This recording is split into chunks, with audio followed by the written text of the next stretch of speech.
Hello students. स्वागत है आप सभी का मेरे यूट्यूब चैनल मैथ्स नोटिफिकेशन में। ये हमारा लेसन नंबर 2 है। ठीक है, हमने जो रिलेशन एंड फंक्शन का कोर्स स्टार्ट किया था उसका ये लेसन नंबर 2 है। पिछले वीडियो में हमने बात किया था समुच्चय के ऊपर। ठीक है, कि समुच्चय क्या होता है, उसका हमने आपको परिभाषा बताया था। तो अगर आप हमारे चैनल पर नए हैं तो आप पहले नीचे डिस्क्रिप्शन बॉक्स में वो प्लेलिस्ट का लिंक दिया हुआ है, पहले उसको ओपन करके जो पहला वीडियो है जिसमें हम सेट के बारे में बताए हैं कि सेट क्या होता है, उसका डेफिनेशन क्या है, परिभाषा क्या है, पहले आप उसको देख लें। ठीक है, उसके बाद इस वीडियो से कंटिन्यू करें। आज हम इस वीडियो में बात करने वाले हैं जो सेट का निरूपण है। ठीक है, सेट का जो निरूपण है उसके ऊपर बात करने वाले हैं। तो चलिए बिना देरी किए वीडियो को स्टार्ट करते हैं।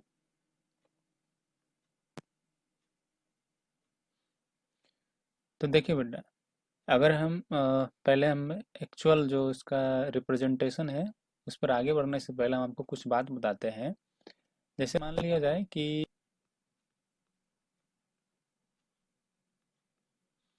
बेसिकली निरूपण का मतलब क्या होता है, इसको देखिए हम लोग बोलते हैं इंग्लिश में रिप्रेजेंटेशन। क्या बोलते हैं? रिप्रेजेंटेशन। अभी देखिए रिप्रेजेंटेशन बोलने का क्या मतलब है कि कोई भी टर्म है, ठीक है, कोई भी टर्म है, हम उसको क्या करेंगे, एक सिंबल देंगे। ठीक है, सिंबल का मतलब क्या, उसको डिनोट करने के लिए एक चिन्ह देंगे। ठीक है, ताकि हम उस चीज के बारे में बिना बताए, आदमी कोई भी आदमी अगर उस सिर्फ सिंबल को देख ले तो फिर उसको समझ आ जाना चाहिए कि ये जो है इस चीज के बारे में बात कर रहा है। जैसे फॉर एग्जाम्पल, जैसे आप देखे होंगे कि कोई भी आदमी अगर पीएचडी किया हुआ है तो क्या होता है, वो अपने नाम के आगे डॉक्टर लिखता है। ठीक है, जैसे एक मान लिया जाए कि कोई राकेश नाम का लड़का है और उसने पीएचडी की कर रखा है, तो वो क्या करता है, अपने नाम के आगे लिखेगा वो डॉक्टर राकेश। ठीक है, तो देखिए कोई भी आदमी जैसे ही इस चीज को देखेगा कि वो अपने नाम के आगे डॉक्टर लिख रहा है तो इसका मतलब क्या है कि वो पीएचडी कर रखा है। ठीक है, तो बाकी फिर राकेश के बारे में बताने का कुछ जरूरत है नहीं। ठीक है, वो जैसे डॉक्टर देखा उसको समझ में आ गया कि हाँ भाई ये पीएचडी किया हुआ है। ठीक है, तो ठीक उसी तरह से हम लोग क्या करते हैं, जब भी कोई भी टर्म होता है तो उसका कुछ निरूपण बनाते हैं। ठीक है, कुछ सिंबल उसको रिप्रेजेंट करने के लिए यूज करते हैं। ठीक है, तो फिर हमने देखिए आपको बताया था पिछले वीडियो में कि सेट क्या होता है। तो अब चूंकि सेट एक टर्म है, वो पूरा हमारे इस चैप्टर में थ्रू आउट इस्तेमाल होगा। और हम इसको अगर कोई एक सिंबल दे दें, कोई रिप्रेजेंटेशन दे दें, ताकि कोई भी आदमी अगर उसको देखे तो उसको समझ आ जाना चाहिए कि हाँ ये जो है एक सेट है। ठीक है, तो उम्मीद है कि आप हमारे बात को समझ पा रहे होंगे। तो चलिए हम इसके रिप्रेजेंटेशन के ऊपर बात कर लेते हैं। जैसे हमने आपको बताया था पिछले एग्जाम्पल में, पिछले वीडियो में हमने एक एग्जाम्पल ये लिया हुआ था कि अंग्रेजी वर्णमाला के स्वर का संग्रह। ठीक है, तो हम आपको बताए थे कि ये क्या है, बेसिकली एक सेट है। ठीक है, जिसको हम लोग समुच्चय बोल रहे थे हिंदी में। ठीक है, तो ये जो कलेक्शन है ये बेसिकली क्या है, एक सेट है।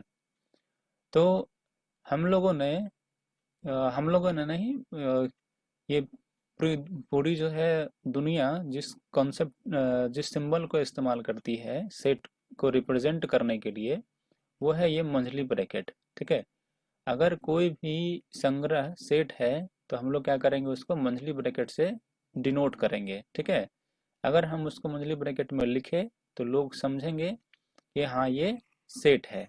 ठीक है, ये जो कलेक्शन है वो एक सेट है।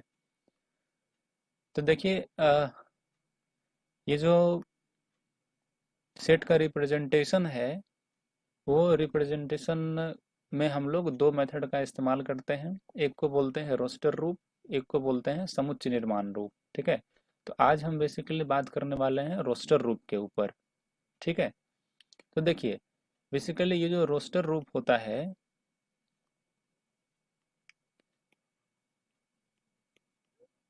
ये जो रोस्टर फॉर्म है, ठीक है, इसी को हिंदी में टेबुलर फॉर्म भी बोला जाता, सॉरी इंग्लिश में दूसरा नाम इसका टेबुलर फॉर्म भी है, और हिंदी में इसको हम लोग बोलते हैं बस ऐसे रोस्टर रूप लिख दिया जाता है।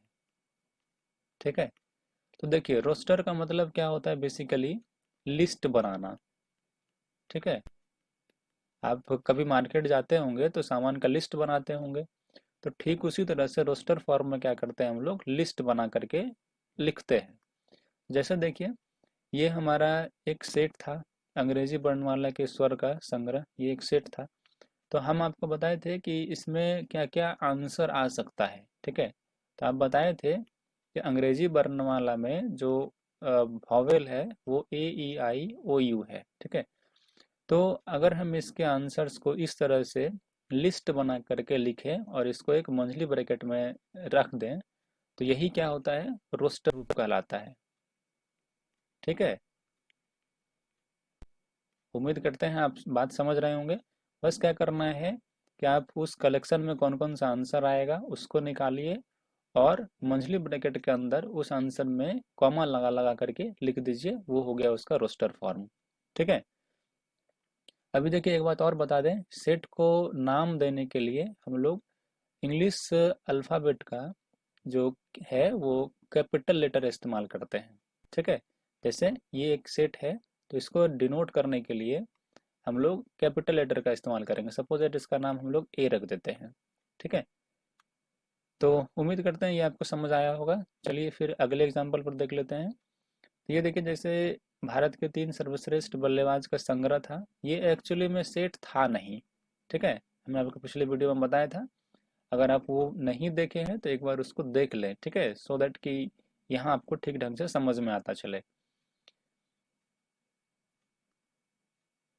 तो खैर देखिए ये वाला जो एग्जाम्पल था, ये तो सेट था ही नहीं, तो अगर सेट है नहीं तो हम लोग इसको मंथली ब्रैकेट में लिख नहीं सकते हैं। ठीक है, क्योंकि मंथली ब्रैकेट में लिखने का मतलब क्या है, वो सेट हो जाएगा। ठीक है, ध्यान रखना है, हम जो बोल रहे हैं कि अगर वो सेट होगा तभी हम इसको ऐसे लिख सकते हैं मंथली ब्रैकेट के अंदर, नहीं तो नहीं लिख सकते हैं। ठीक है, चलिए और एक एग्जाम्पल देखते हैं। जैसे देखिए ये समीकरण था, पिछले वीडियो में हमने इसको सॉल्व भी किया हुआ था। ठीक है, अगर आप नहीं देखे हैं तो एक बार हम उसको इसका सॉल्यूशन भी दिखा देते हैं, सो दैट कि आपको क्लैरिटी रहे। तो देखिए यहाँ पर हमने इसको सॉल्व किया हुआ था, तो हमारे पास ये दो आंसर्स आ रहा था। ठीक है, तो इसमें क्या था बेसिकली कि समीकरण जो ये है इसके हल का संग्रह, इसके बारे में बात कर रहे थे। तो आंसर क्या आया था मेरा, इसका जो सॉल्यूशन निकाले थे वो था 1 और -2। तो हम लोग क्या करेंगे कि इसी को 1 और जो -2 है, इसी को क्या करेंगे,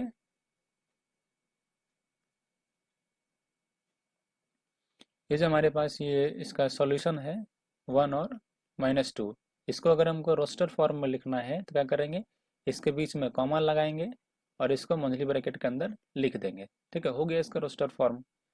अब ये अलग सा सेट है तो इसका दूसरा नाम दे देते हैं। ध्यान रखना, नाम देने के लिए हम लोग कैपिटल लेटर का ही इस्तेमाल करेंगे। ठीक है, जो ए से जेड तक का कैपिटल लेटर है अल्फ़ाबेट में, उसी का इस्तेमाल करेंगे। तो ये एक सेट हो गया। तो उम्मीद करते हैं आपको रोस्टर फॉर्म समझ आ रहा होगा कि रोस्टर फॉर्म में बेसिकली करना क्या रहता है। आप जो है बस सामान का लिस्ट बनाइए, और लिस्ट बनाने के बाद उसको क्या करिए, कॉमा के अंदर लिख दीजिए, कॉमा लगा लगा करके मंथली ब्रैकेट के अंदर लिखना है। ठीक है, हो गया उसका रोस्टर फॉर्म। फिर देखिए एक सेट है, सॉरी एक कलेक्शन दिया हुआ है, कहता है कि 10 से कम प्राकृत संख्याओं का संग्रह। तो ये भी जान रहे हैं हम कि ये एक सेट है, ये एक समुच्चय है। ठीक है, तो इसको क्या करेंगे, इसका अगर रोस्टर फॉर्म में लिखना है तो सबसे पहले इसका आंसर लिखिए। 10 से कम प्राकृत संख्या बोल रहा है, तो 10 से कम प्राकृत संख्या कौन कौन सा है। ठीक है, जैसे 1 हो गया, 2 हो गया, 3, 4, 5, 6, 7, 8 और 9। ये क्या है, 10 से कम सभी प्राकृत संख्या है। तो इसको क्या करना है, क्योंकि ये सेट है आप किसी से पूछेंगे कि 10 से कम प्राकृतिक संख्या बताइए, तो वो यही आंसर बताएगा। तो इसका मतलब है कि ये जो कलेक्शन है ये सुपरिभाषित है, और अगर ये सुपरिभाषित है तो सेट है, और सेट है तो हम इसको मछली ब्रैकेट के अंदर लिखेंगे। ठीक है, और सबके अंदर देखिए हमने कॉमा लगाया है, तो इसी को बोलते हैं रोस्टर फॉर्म। ठीक है, अब सपोज दैट ये एक अलग सा सेट है, तो इसका अलग सा नाम दे देते हैं। ठीक है, कैपिटल लेटर सी नाम दे दिए इसका। तो ठीक इसी तरह से आपको काम करना है। अगर आपको रोस्टर फॉर्म में लिखना बोले, सॉरी, अगर ये रोस्टर फॉर्म में बोले तो आपको बस वही करना है कि सारा का लिस्ट बनाइए जो उसका आंसर है, और फिर उसको एक मंथली ब्रैकेट के अंदर रख दीजिए। ठीक है, तो उम्मीद करते हैं कि आप लोगों को रोस्टर फॉर्म समझ आया होगा, यानी टेबुलर फॉर्म समझ आया होगा। ठीक है, अगर आपको समझ आया है तो हमारे चैनल को सब्सक्राइब कर लीजिए, सो दैट कि जब हम अगला वीडियो अपलोड करें तो उसका नोटिफिकेशन आपको मिलता रहे। ठीक है, तो चलिए देखिए, आपको हमने कुछ एग्जाम्पल बताया। अब एक प्रश्न आपके लिए है।